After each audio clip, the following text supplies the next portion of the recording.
Hi, everyone, and welcome to Empowering Homeschool Conversations. We are excited that you are with us tonight. We are kicking off the month of autism awareness on our broadcast. And tonight we are talking about understanding behavior and your child's sensory needs. And my special guest tonight is Matt Sloan. Welcome, Matt. Hi, welcome. Thank you for having me. Yes, it's great to have you with us again.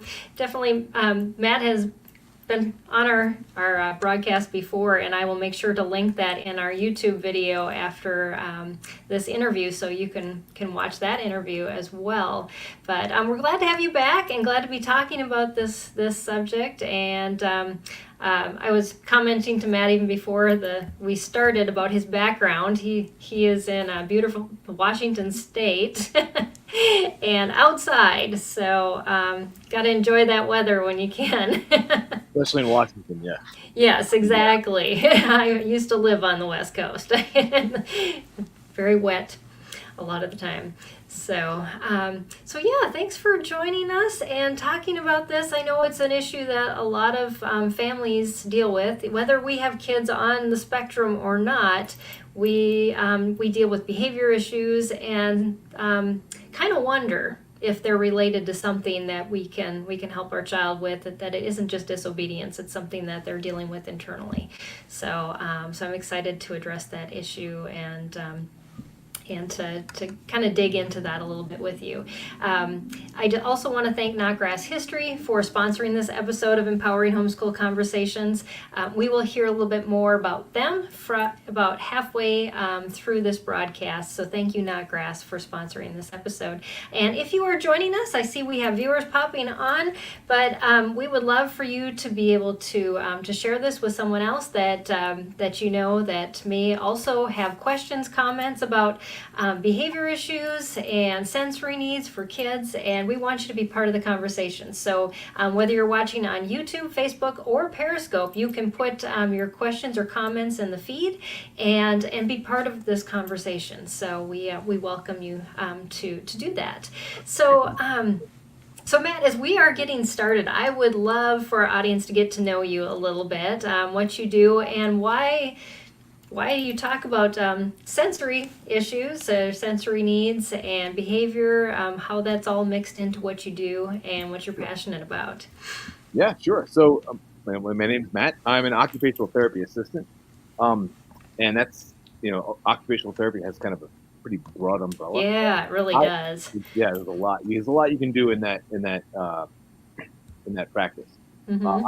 I generally am trained in sensory integration therapy, and that's where I Okay. pull a lot of what I do. Um, so that's it's if you don't know what that is, that's a specific type of therapy designed by Dr. Gene Ayers in the 70s, and it's a bottom up approach. It's a way to work with kids through getting their sensory systems to kind of integrate into work Yeah. together, because that's Mm-hmm. with autism, there's generally a sensory component. Yep. So before I got into this, I was a special education teacher, and Okay. my main focus was, or the biggest population I worked with, and I did this for roughly 13 years, was kids with social emotional behavior disorders. And Hmm. I took a more of a behavior approach, a cognitive approach to behavior. And Yeah. that stuff's great. It works. Mm-hmm. There's a place for it. Had I known then what I know now, I would have done things a lot differently with a lot of my Oh, kids. we can all say that, can't we? Yeah, no, yeah, no, right. I know. But I feel like when you working with a kid and there's behaviors, then it's a full front. I mean, use all your tools at your disposal, and I feel like Right. sensory strategies can be very helpful uh, Mm-hmm. in working with kids, and while you're using any other strategies like Yeah, and the I'm excited for you to share some tonight because I know you said you had a lot of them to share. sure, yeah, Yeah. yeah, So yeah. So you have a business called Sensory Fitness, yes, well, yeah, and yeah. I run Sensory Fitness. It's a fitness program for everyone, but generally my clients are generally on the spectrum, struggle with sensory processing disorder, or ADHD, or some kind of neurodiversity. A lot of my kids, um, they don't like movement. They don't Maybe they don't interact well in sports, and some of them don't get off the couch and do a lot of stuff. But and then on the other end of the spectrum, a lot of them are just, they love it. They're all over the place. Right. My seekers and my avoiders. And, yeah, so I do my best to work on getting them to a place, a ready state, and working on motor skills. So those are kind of my two things I focus. That's great. Yeah. I love that you point out the both ends of that spectrum, because kids that are sensory, that have these sensory needs can be on one or the other, and we want to focus on just how you typify a child that has sensory needs, and it can be such a wide range. Yes. And I know as we were talking before we started this broadcast, we were discussing about the difference between difficulties versus diagnoses. And I think we can get so hung up on that, because a lot of parents will say, well, but my child doesn't have a diagnosis. Can they still have sensory needs? And so I'd like you to dive into a little bit of that Sure. and explain that. This is all right, well, everything's a spectrum, right? We're all sensory. We all have sensory systems, and we all have sensory difficulties at some point or another. A lot of it's related to stress, where our stress level is. Imagine when you're in a minivan, and I drive a minivan. I love my Okay. minivan. I got my kids in the back, the dogs, my wife's there, and the radio's on. It's raining, so that's a high stress situation. So what do? Right. You turn down the radio. You tell them to be quiet. You put the wiper on. Reduce that sensory input, so you can focus on one thing at a time. That's a sensory struggle. People with PTSD, kids with ACEs, adverse childhood experiences, can hang on to it can develop into a sensory difficulty. Difficulty with touch, sound, sight, these things. Right. So there's that, and then there's also people with disorders. So anybody on the autism spectrum. I've said this at a couple of talks, and actually people with autism came up to me later and said, "Well, I have autism and I don't have any sensory issues." I'm not gonna debate that. You tell me that's fine. But generally, I see that most people on the autism spectrum generally have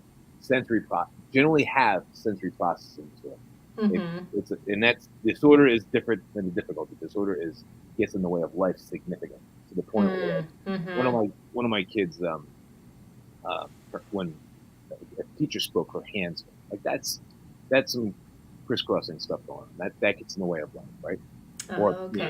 Certain a lot of kids on the spectrum, they do a lot of they'll cover their ears. My daughter walks around the house with her noise canceling headset on. Things like that.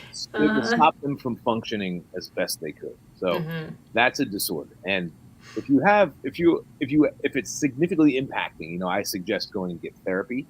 But there's still, and therapy is, I always suggest sensory integration therapy. If you know an OT, OTs are the ones that generally administer that kind of therapy, but not all OTs are trained in sensory integration. That's a good point. Yes. Okay. But it's not the only thing that works. I think it kind of gets to the bottom. It starts from the ground up, getting to the root of a problem. But there's also, besides getting therapy, there's also a lot you can do at home, and you can modify environmental modifications around your house, and there's activities you can do with your kids as well. Yeah, that's great, because we're going to talk a little bit about that tonight. Those things you can do around your house. I'm excited for you to share that. It's interesting. I think I heard, I can't remember where it was, but they said that teenagers now the majority of them have adrenal issues, and a lot of it is just stress related with just what they go through on a regular basis, and it does create sensory needs for just kids across the board, whether they're just having difficulties in life without a diagnosis. So being in a high state of stress can, just kind of like that minivan thing. Another way I try to explain it to people is, we all struggle with sensory issues, and if you're in a high state of stress, like let's say you're at a party and you're having a conversation, and you're at that high level of cognition. You're having an intellectual conversation, and you're hobnobbing, and everything's going great, but you really have to go to the bathroom. Right. Conversation, you're going to be able to remember. You have to take care of that sensory need. You have to deal with that. same thing. It's along those lines. Like you have to go take care of that sensory need before I can get to the higher cognitive things. So a lot of our kids struggle with that. Maybe the noise is too loud. Maybe they're not feeling their bodies as they should, or the vestibular system's off. And Right. things like Yeah. that. Yeah, that's a very good analogy, because I think we've all experienced that. So at least maybe not at a party, but just in general. Yeah, somewhere else. Yeah. So, right, exactly. So so before we dive into some sensory strategies, I know we have some viewers. So if you're watching and say, thinking, well, this is something, or if there's a strategy that we're going to be talking about and you want to know more about it, definitely put your comments and questions in the feed. We like to incorporate those into our discussion. So, so Matt, what are some of your favorite sensory strategies? Well, oh man. Well, okay. So I always start with getting to a kid. So why would we use a sensory strategy in the first place? That's a good, yes. The same reason you would use a behavior strategy is to get the kid back on track, or to do something you asked them to do, or to be at a ready state, a state of learning, an optimal performance range, however you want to say it. I want my kid to do his work. Okay, so right. Generally I look at it, if the kid is my son, my little guy, he's often way up here. He's like, so when I see that, if I see a kid a really, really high alert level, and they're really just running around the house, and they're all over the place, so I'm going to do my best to kind of, number one, I'm going to reduce visual if I can, and reduce audio, so I'll use less language. That can be hard in the home, especially when you have kids and dogs and right. But the point is that you do what you can to help reduce those. And I'm going to give them two things that always help me organize my brain. Is heavy work. Is one of the things that helps me organize. Moving weight. When I pick up weight, that that's proprioception. That's like I'm actively using my muscles. And when I move things, there's a reason why you feel really good and when you go to the gym. And one is you're getting all the benefits of exercise, but also you're getting that deep proprioception. I'm using my muscles, and that releases serotonin and dopamine, which are organizing chemicals, calming. Okay. So any way you can do that. I mean, I can give you So how do you do active proprioception? Right? So active muscle use, climbing, crawling, slow things. I would try to suggest, or moving weights, things like that. The other one is deep pressure, is another way to kind of bring me down, and that's like putting weight on me, maybe a weighted blanket or blankets. Yep. Weighted pillows. My son loves to lay down with the dog on top. Oh, yeah. 2 dogs, so each kid gets a dog. Things like that. A really cool one, and this is one that is oral motor activities, where I wish I had thought of this before I came here today, but I should have brought some of my stuff. But using a straw to blow into water, to blow bubbles into water. That's activating my core. That takes a lot of breath work. I'm there and I'm promoting that calm breathing, first lip breathing, diaphragmatic breathing. That's heavy work. Things like that. And parents get mad at kids when they blow bubbles in their milk. We promote it around my mouth. Like, oh yeah, and you're strengthening the lip seal, and you need these things. You need a strong diaphragm. You need a lip seal for calming. It's what do babies do when they're stressed? Right, that deep breathing is so important. Right, they suckle. They do that. We still do it when we get stressed. With people put pens in their mouth. Right. It's the same thing. So that can help you kind of get organized. So I always go to either both is heavy work and deep pressure. Now, when I'm doing like the active work, so here's a story. So when I was a teacher, I worked with an alternative high school, and I immediately, I'm also a personal trainer, and I know the benefits of exercise. So we would do a thing called focus before class, and I had a couple different options. Great idea. Some kids would do boxing with me, or they do yoga in another room, or they go play basketball. And the kids that did the boxing and the yoga generally had a better time to come back to class. The kids that went to basketball, it was chaotic. They would come back and they Yeah. would work. And so I didn't know this at the time, but what usually, number one, basketball is kind of chaotic. There's a ball flying over. It's open, right? There's a lot of visual stimulation. Mm-hmm. There's not as much heavy work. Like if you think of boxing, I'm getting Yeah. Mm-hmm. yoga, it's very slow and I'm getting all that heavy work. Basketball, Right, I'm because it's, running, but it's yep. kind of light. Also, I'm activating my vestibular system, Hmm. and that's kind of the opposite effect. So anytime you can try it. You can just sit right here and shake your head for a minute. Right. Right? It's going Mm-hmm. to increase your alert level. Mm-hmm. Anytime I move my vestibular system is movement of my head.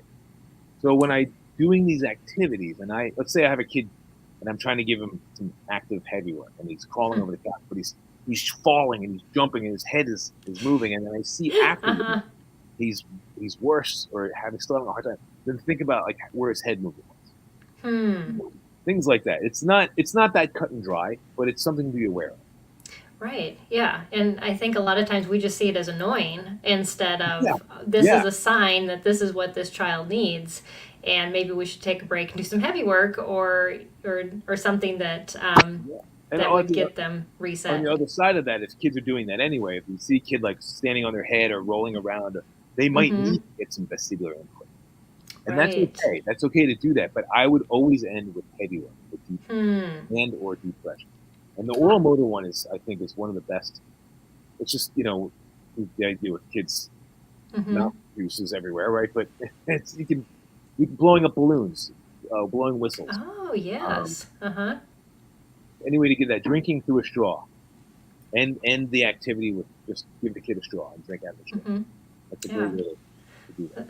And that brings me to an issue that a lot of parents who homeschool often comment on is that we do these activities, but then I can't get my child back.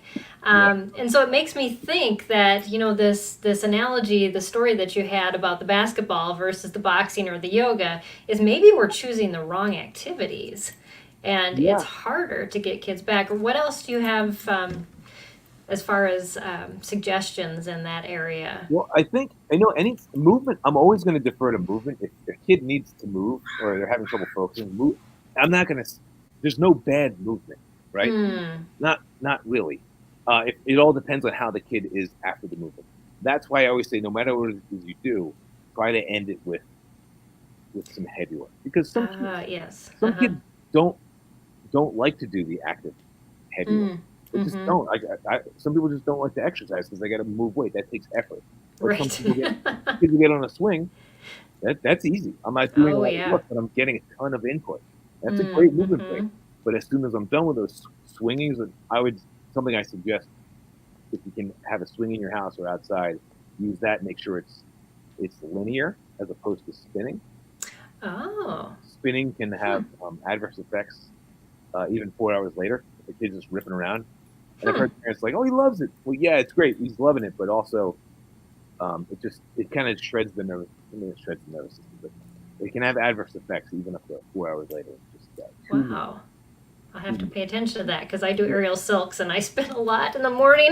I do it every morning. Well, well, if So. you're doing aerosol, you're also getting that heavy work. Like you're Oh yeah, yeah. I'm pulling all my weight pulling. up on my arms. Yeah. It's it's one thing to do if you ever get sick from spinning. Just Mm-hmm. do some heavy work, and it'll help kind of organize your brain, and you won't feel as puky. It's the Wow. same thing. Um, Huh. that's my technical definition. Puky. Yeah. But That's great. yeah, so if you can, if you're doing spinning, go 10 one way, 1 second per rotation, or so yeah, and then go do Mm-hmm. 10 the other way, and do that for a little bit, and then end with some either linear, and then try to get some heavy. I Hmm. always end with heavy. That's what when I work with kids in the clinic, or even in I'll try to end with some kind of slow, calm, heavy movement kind of thing. Yeah. And I'm sure that you can use just average things around your house too. You don't have to have weights. Do you have any suggestions in that area? Yeah, so obstacle courses are fantastic. Yes. Especially with the little kids, Mm-hmm. up and over the couch if you're okay with Right. climbing to the couch. Some of us don't like that. But Mm-hmm. you know, gotta look for ways to get creative. If you have just your living room, yeah, Mm-hmm. moving, stacking, maybe making a cushion tower, or Mm. sandwiching in between the pillows, or doing their work while they're under the couch. That can maybe not under the couch, but maybe a The chair. table or chair. Sometimes Yeah. even just that can help. Just having a defined space for my body can Hmm. help. Like if I just so think of like if I had a kid just sitting crisscross on the floor, he's kind of out in the open. But if I have them sit on a dot or under a blanket or on their stomach with a beanbag on top, that's letting me know where my body is, and that's Yes. calming. Uh-huh. It's very Mm-hmm. foundational stuff, and these are it's not a cognitive strategy, but it's something you can add to help kids let them know where their bodies are, and just feel them, and that can be just enough sometimes to stay on track. Yeah, yeah, I've seen that before, and I think I interviewed a long time ago. We were talking about yoga, and there was and this lady said that the first time she turned a girl who had autism upside down, it freaked her out. But she said she kept wanting to do it. This change in body orientation Mm. just sparked something new in her, and And so I mean, you just never know. and I think a lot of it stems sensory issues like that stem from from development. Like as babies, Hmm. that everything we do now is because of what we did when we were young. So babies know Ah, they have to, yeah. their first move, they first start turning their head, and then they start to roll. And some of them, and then they start to crawl and scoot and all these Mm-hmm. movements. If some of those were missed, some of those milestones were missed, or for whatever reason, sometimes the kids just go from like sitting to walking and miss crawl. Mm-hmm. And there's nothing you can do about that. But Right. just know that might have an adverse effect on their their body mechanics and their sensory system. It's all Hmm. related. Movement and sensory. It's always related. That's really interesting. Yeah, and to go back and to kind of not fill in the gaps, but just use these strategies to help kids, figure out what might be some way to calm them or to offset some things that they because I wouldn't you say that maybe they avoid those things that they don't know. Yes, so that's it's kind of two ends of the spectrum. There is you have your avoiders and your seekers. Some kids don't like to move, and Hmm. you can almost break it down per sensory system. Like some kids don't like to touch things. They have Yeah. tactile sensitivities. They avoid it because they're hypersensitive. Hmm. All the fear of Mm-hmm. that is too much. So like if you look at the tactile system, some of those kids that they don't like the clothes on their back, or Right. you'll see a lot of like younger kids hold something in their hand a lot, or for older kids they'll pull their sleeves over their palm, or their hood Hmm. rolls up because they don't want to interact with the world too much, so they have to cover Hmm. it up, and it's defensive. I don't want to interact with the world because it's I sense too much, and I just need to narrow it down. Hmm. With the minivan, I got to turn it down. Everybody's got to, or Right. like vestibular. Some kids don't like to move because that the vestibular system it's not as integrated as it could be. It makes Hmm. them feel weird or sends them into a tizzy. Right. Yeah. So then sensory integration is a lot of just getting to places where they're trying to avoid, but slowly working into those places. Is that kind of a good Yeah, description of that? I mean, you want the senses to kind of work together. So when I walk down the street and I can feel the wind on my face, Mm-hmm. the sun on my skin, the cars going by, the clothes on my back, the change in the ground. That's all of my senses working together. Um, Got it. so if I have an issue with one sensory system, it can affect the rest. Hmm. Mm-hmm. Things like that. So yeah, the big three that I look at are tactile, proprioception, and vestibular. Those are the big three, and those are the ones. I mean, so we were just talking about the tactile system. That's one example. Vestibular.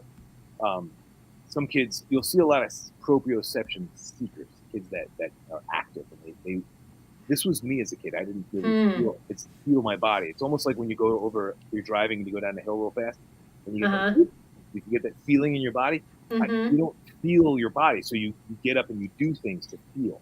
Like I'll hit or you would hit things or pick things up or run around and bolt.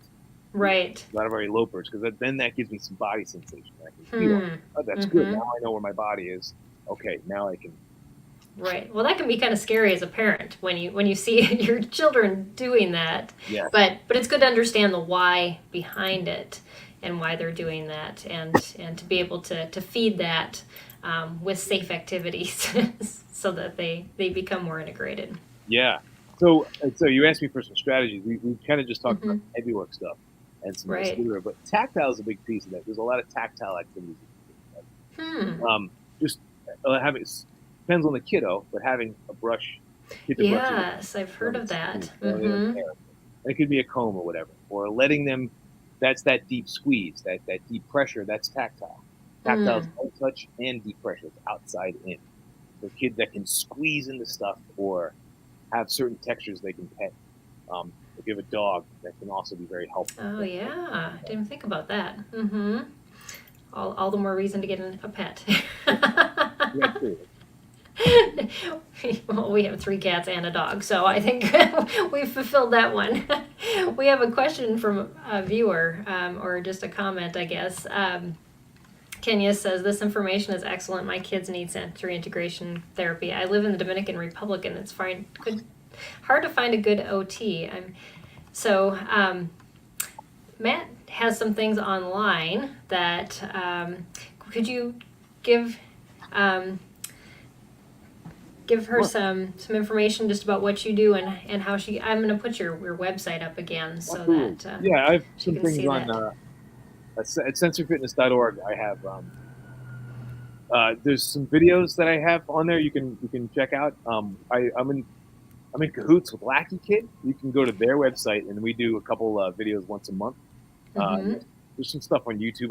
I'm sorry, I don't even know where my stuff is. It's out there. If you type in sensory fitness somewhere. If you go to your website, which I was on today, it's all connected on there. So sensoryfitness.org. I have a video series called Sensory Solutions for Challenging Behaviors.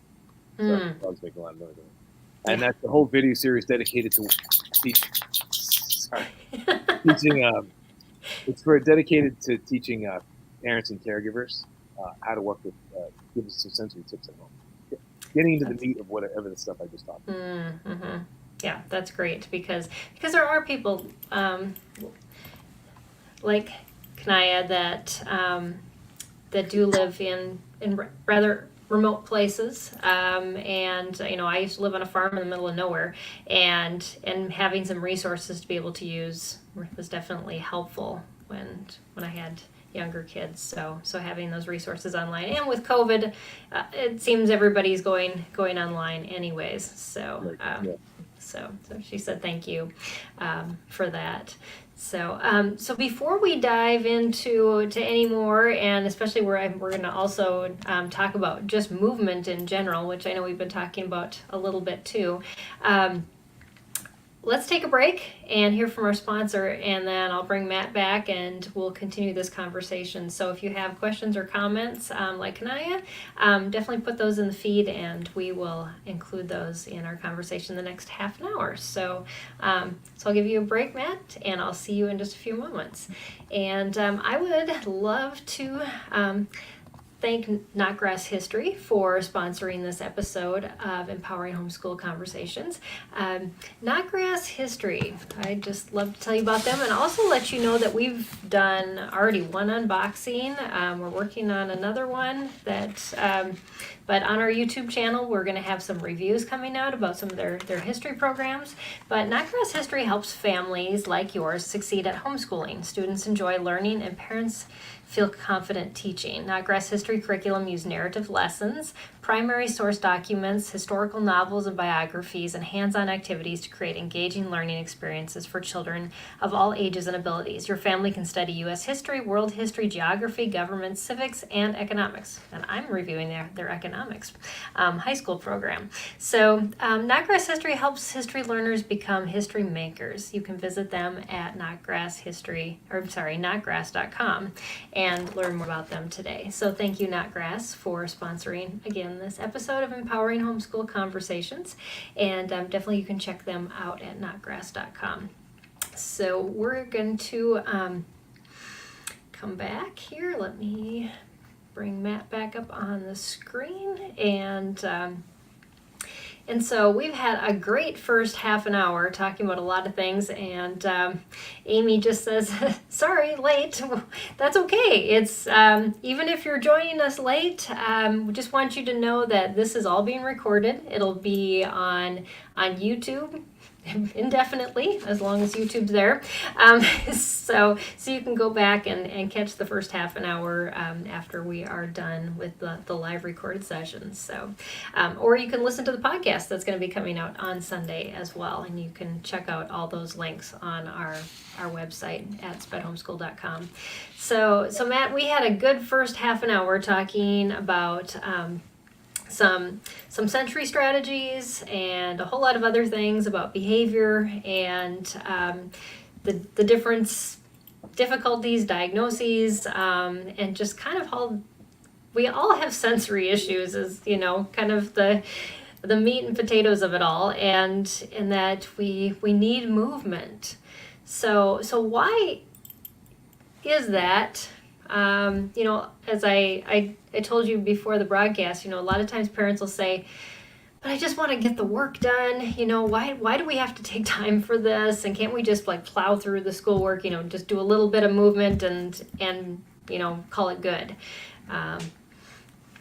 So why is that movement just so important? It's so important. Well, it's important for kids because they are still developing.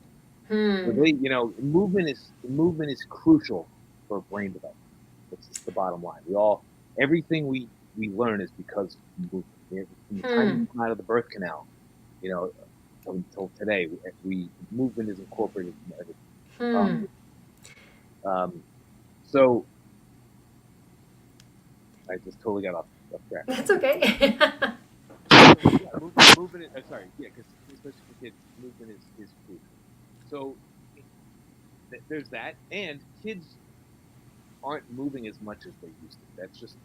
It's a fact. That is so true. It's not as much, from babies, my kid, I especially a younger one, I really swaddled him because that's the only way I can get him to shut up. Because he was but then because I'm doing that, I restricted movement, and he had a lot of behavior problems later, and that was because of it. I don't know, but we definitely keep kids kind of contained a lot more, from babies, everywhere from swaddling to baby seats, all the way up through adolescence with the increase of technology. Right. That, right? But then, kids are outside less. I live on a street with, there must be 20 kids on the street. I never see them. They never leave their, people are scared that, rightfully so, that kids are getting hit by a car out on the street or they get abducted. These are real fears, and that's fine. But also know that kids are not out in groups, climbing trees, throwing rocks, playing with sticks, making decisions, together. They're not walking to each other's houses and knocking on the door saying, hey, those was like so more social skills, but that's movement involved. Kids are just not moving as much, and so we see an uptick in behaviors and an uptick in diagnosis like ADHD and sensory processing disorder. A lot of the time, it's just kids needed to move. Yeah. Misdiagnosed as well. So movement is crucial, and especially from birth to 8, 9, 10, because that's when the nervous systems are really developing. After that, they kind of, I don't want to say solidified, but it'd be a little different working with an adolescent. But still, movement is still crucial. I'm an adult. I need to move. I can't focus. If I don't get my exercise at some point in the day, I have to bring my alert level. I need to be able to focus. Right. As I drink coffee, it's like Right, that was what I was thinking too, but it just doesn't do the trick like a good workout can. We're all seeking homeostasis, and everything is we do that through movement. Mm-hmm. Yeah. So then, sorry, I'm just going to keep talking. So, Oh no, that's so good. I kind of as I was saying before, a lot of people ask me, a lot of parents ask me, what kind of movements? And Mm-hmm. Yeah. as I was saying before, like any movement, anytime you're doing activity, it's going to be good. That's fantastic. Taking into account all the sensory information I was talking about earlier, Yeah. then there are specific movements you can do, specific things you can do. And this is how I think of it. Number one, I would the three things I focus on are one of them is posture. So helping a kid Ah. increase their posture, having stable joints, especially in the shoulders. Mm. Because if I have Yes. kind of loosey goosey posture, that my posture dictates my alertness level. It dictates my emotions, and vice versa. My emotions also dictate my alert level. So some kids are kind of stuck in this excited response. These are our kids that Right. are maybe some of our toe walkers. That's an Ah, excitatory yes. stance, right? What do you do Mm-hmm. when you get scared? You do this because all your Mm. extension muscles um, Yeah, they just activate. tense up and yep. So if Mm-hmm. I'm in this position, it's going to put me in a high alert state. Huh. Things like that. So I'm going to try to focus on flexion and vice versa. Some kids are just down here. So I'm going to focus on Mm-hmm. extension. Things like that. So I'm going to focus on strengthening posture. So stable joints in the shoulder, elbow, wrist, help with Mm-hmm. fine motor, things like that. Without stable these three, well, then this is going to be difficult to navigate, fine motor activity. So posture is Yeah. one. The other one is coordination. So coordination, having a middle of my body, that's the foundation of coordination. So Hmm. what I mean is like there's a midline down your body. Mm-hmm. And I have two hands, two eyes, two ears, two legs. These things have to coordinate together for me to do things. Right? Hmm. Think of all the things you do during the day. It's your hands coming together or crossing midline, or your arms and legs working together. So, I forget the word. Bilateral movement But or something like that. I don't know. I'm not an expert in that area. I did get my shot yesterday, so I'm a little Right. my Yes. second shot. I'm still out of it. So, but all of these things have to coordinate. So that's one thing I'll focus on. I'll focus on kids working at midnight or Hmm. crossing midnight. That's a big deal. Yeah. Things like that, and it also includes my eyes and my ears. That when I read, I have to cross midline. As soon as I'm reading Yeah. this eye's Mm-hmm. crossing midline. Once I get to here, now this eye's crossing midline. And if I Hmm. have difficulty, that if I don't have a center of my body, that can be difficult. Right. Even how I walk, things like that. And then the third would be kind of the motor skills, the motor planning. And if I kind of focus on those other two, that motor Mm-hmm. planning I kind of work on, but I can be intentional about how to work on it. And motor planning is doing novel movements I don't normally do. Hmm. So like if you say to a kid, "Okay, get your mat." Okay, well, what does that mean? That's Hmm. not that's not something I normally do every day, or maybe it is, but that's not something I normally do. That means I have to turn around, I have to go find my book, I have to know the page to open it to, I have to get my pencil, get my other notebook, open that up. That's a lot of steps. So if Oh I don't yeah. have good motor planning, a general statement like that can be very. Let's get ready for dinner. What are you talking about? Where do we Right. start? Yep. What do I start? Mm-hmm. Go get the plates. All Hmm. right, I can do that. I can do that. Go get the plate. Put the plate on the counter. Like things like that. Multiple steps. Activities Okay. you don't normally do. On Right. regular, where it's like second nature. Unless it's something Mm-hmm. kids do every day, like chores or something. Like it's Right. Yeah. Yeah. There's a lot to think about. You talked about that heightened sense of that kids are in, and just that posture, and just I remember hearing something about just how core strength in kids has gone down so much. And Kanaya said that her son is a toe walker. He's 7 years old. What are some ways that you can work on that posture with kids? Oh, toe walking in specific? Well, either that or just posture Oh, for sure. in general. So I look at core strength, joint stability. So posture, yeah. Core strength, joint stability, trunk rotation, and neck strength. That's kind of how I guess I never thought about flexibility being Yeah, involved your, with posture. yeah, your trunk, because like a lot of kids you might see Mm-hmm. them sit and they have that kind of collapsed trunk space. They're kind of like this, Oh yeah. and Uh-huh. that affects Yep. the tension level. It's the same thing with those rounded shoulders. So, Mm-hmm. well, what I'll do a lot of like on my stomach superhero poses. Where Oh yeah. that's a Uh-huh. great way. That's a great way to work on core, or just the opposite. Flip them over on your stomach and bring your knees up. Hmm. Now those are exercises, or those are, but I try to do it through play. That's another thing I try. That's another thing that's kind of big. Is anytime I do anything, I try to do it through play. Hmm. If I have a kid do exercises and that motivates them, great, awesome. Yeah. But if it There's doesn't not many of motivate, them. yeah, if they're just going through the motions, a lot of what it's good that they're getting the strengthening. That's good, but I'm also looking for them to know how to move their body. It's not just about holding that position. That's part of it, but also want them to be able to hold that position and roll and move their body naturally a little bit more smoothly. So, you know, so I'll look for fun ways to do those two positions. So being so Superman on my stomach, or I'm extended out and then flexion, bring my knees up. So even something like hanging onto a trapeze bar and bringing my knees up, that's flexible. So you can work on that. Zip lines, I put my knees up. Like swimming where I'm on my stomach, that's extension. Pulling a kid on a scooter, either on their stomach or on their butt, and they can things like because you have to balance, and balance is huge for core strength. Well, yeah, but just exactly, balance and then just holding that position, and it's fun. And that's who doesn't want to be pulled around on a scooter? I mean, I would love that. Right. Zipping around.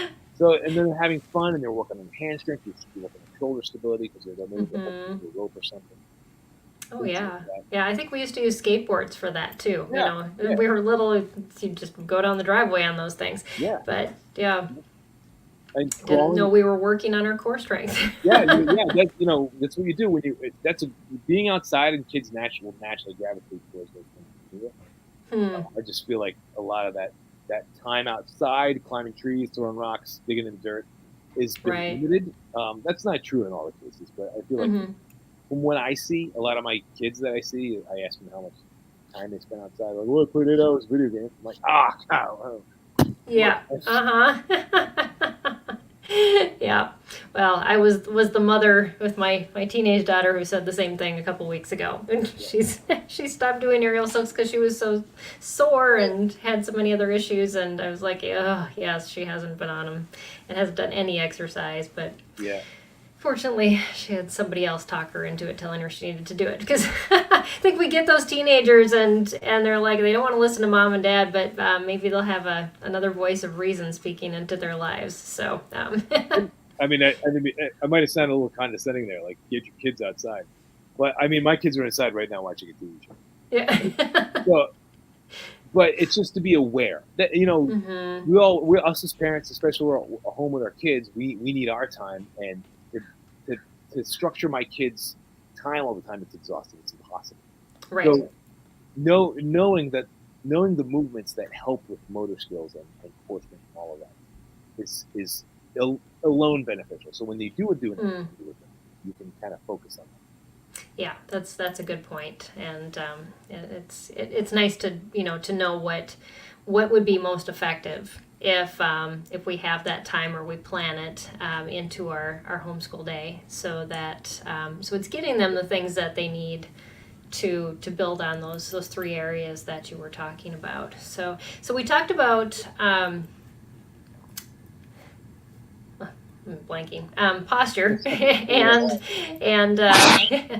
and just some exercises for that. But what about the other 2 areas? What types of exercises can parents focus on that are pretty simple? One thing is using things like there's a guy, you can find him on YouTube. His name is Jacob White. He runs a program called Eye, Hand, Body, and all he does is he has a whole bunch of activities you can do with the ball. Huh. Right? Because you think of it's low tech, right? So it's just something as simple as like moving the ball back and forth through your hands, and then you upgrade every time. So then you bounce the ball. Yeah. On the other hand, and you bounce opposite hands. He has thousands and thousands of Oh, Things wow. like that, coordinating Mm-hmm. activities. So something with a ball throwing a ball around can be great. What I would watch, like, is when my kid throws the ball, is he crossing midline? So if it's not, I'm sitting down now, but some kids will throw and they'll put the same foot out that their hand is throwing. Oh, And yes. I then never thought about that. I'm not Mm-hmm. like crossing my midline. That can be. So I may want to flop the other foot, or maybe I'll just want to throw a big rugby ball, or football, or soccer ball, something they have to use two hands. Mm. And maybe we'll do like a side pass, things like that, Hmm. coordinating activity, or kicking a ball across, things like that. Mm-hmm. And it doesn't have to be arms and legs. You can use like a toilet paper roll and just look through your right eye and look for things across over here, and then vice versa. And Hmm. then do the same. Take that same tube and put your ear in, cross over here. So you're taking anything on this side and bringing it to that side. Things like Ah. that. Uh-huh. There's a million of them. And then putting it all together with the motor planning piece, I love obstacle courses. Yeah. It's like, if Mm-hmm. you do a step, then 2 steps, then 3 steps, you keep adding onto it.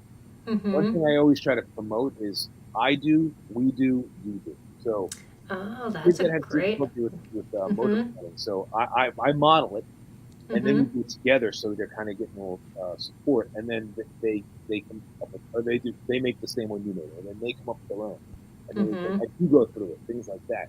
And generally, the activities within the obstacle course, I'll put in this the posture stuff and the coordination stuff and whatever. It doesn't really Mm-hmm. matter as long as you're hitting a lot of things. So. Right. Yep. Okay. So my question for you now is, I know our guest last last week said I'm not the one that gets down on the floor and does things with my kids. That's not me. I definitely love to get out and get involved. But do you have any words of advice for those parents that maybe are saying, I'm not sure about me doing that? I'm always the first thing I'm always going to say is go on, just do it one or 2 times a week. Go on then, put on your sweatpants, get down on the floor, and make a mess. Because it's good for you. It's good to play around. You make it. You get it. It's fun to throw caution to the wind sometimes. You just trash it out. Not in a Mm-hmm. controlled way, right? Because then the kids get to see a part of you, and you're playing, and there's power in play. There's a ton of There is. and there's a Yes. bond, and and maybe if you're having lots of behaviors, that time can be spent bonding, which is help those behaviors. Yeah. That's what I'm always going to say. That number Mm. 2, there's plenty of videos on YouTube, things like that, where kids can do that kind of stuff, or Mm-hmm. signing them up for sports if they can do that, or finding a gym. Places like they have these indoor places like with trampoline and things like that. Right. Yeah, they have You those autism gyms and Yeah, other there's places. We Rock the Mm-hmm. Spectrum. There's places that Right. um, huge obstacle course kind of places, Mm-hmm. and kicking the kids out once in a while and just locking the door, I think is fine, because there's plenty of trees. Even if it's rainy out, even if they end up staring at a tree and like just not doing a whole lot, at least they're outside and they're in nature, and Mm-hmm. there's a lot going on that you don't even realize when a kid is just staring into the woods. They're practicing. They're getting that's a whole other piece of vision. Right? We'll say that Oh, for. yeah. But Yeah, exactly. if I'm staring at the woods, I see little birds and animals moving. I have to track those, and that helps my vision. Mm-hmm. Vision is a big piece of it too, because that's also posture. Like if my Ah. eyes are weak, then my eyes are wiggling, and that's going to affect my posture. Then my Hmm. vestibular system's Oh, moving, yeah. right? Never So thought about that. Mm-hmm. being away from screens, being away from inside, being outside is very good for your eyes. Hmm. Watching animals throwing rocks at targets, or Right. hitting things with sticks, or digging in Mm-hmm. the dirt. Oh, yeah. It's all naturally out there anyway. So. Mm-hmm. Yeah, that's some great motivation. I know. Well, I think we're going to have a blog later this month about just outdoor activities to do with your kids and different things that just rather inexpensive ways that you can get outside and do some activities. So next month is what we're focusing on. We're actually all next month we're focusing on outdoor activities for our broadcasts and our blogs. So I'm just thinking ahead because we're doing those right now because all the other ones for this month are already done. But Archery's a great one. I use that a lot with my kids if you're doing outdoor activities. What is that? Archery. I use archery. Archery, with my kids. It's yes. fun, and you'll see right away some kids struggle with it. That does take a lot of coordination. And I have a couple of cheap bows I got from my old, and yeah, it's a great tool. Yeah, You have to be yeah. There's careful. just so many things that Yeah. if we, can get outside and just think outside the box too of what we can do instead of just the norms. Yeah. So, well, this is great. This has been some good information. We only got 10 minutes left, so I definitely want to give you time to kind of say anything else. If there's anything else you have on the top of your head before. I just making movement a part, an expectation of the day. I feel like, we're kind of talking about a very broad subject. Movement. Right. We were talking about earlier. We were talking about autism and sensory and ADHD a little bit, and maybe we talked about and movement. So it's anytime I incorporate allowing my kid to move as much as they possibly can, it's only going to benefit, taking into account the vestibular system and the foot. I would focus on those two things as far as like sensory input as in a kid's regulation. I would look at the tactile input they're getting, the vestibular input they're getting, and the proprioception input they're getting.